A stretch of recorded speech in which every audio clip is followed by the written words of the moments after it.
Biz sabakka ketip bara жатырмыз барлыгымыз. Не болды? Маңараңыз ақша тауып алдық. Кайдан алдыңдар оны? Тауып алдық.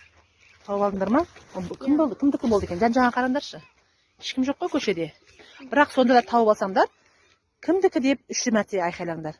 Кімдікі? Қаттырақ айқайласай? Кімдікі? Жан-жағымызда ешкім жоқ, е? Ал енді не істейміз бұны?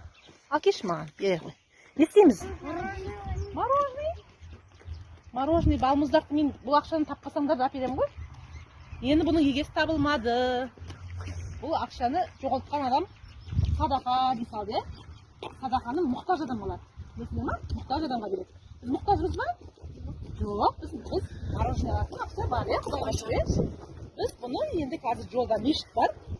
Мешіттің алдында садақа салатын жәшік бар.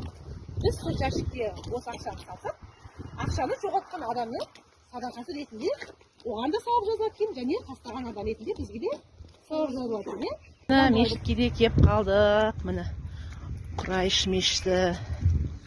Мектепке барар жолда.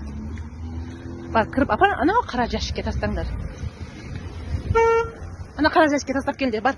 Бол, кешкен сабақтан.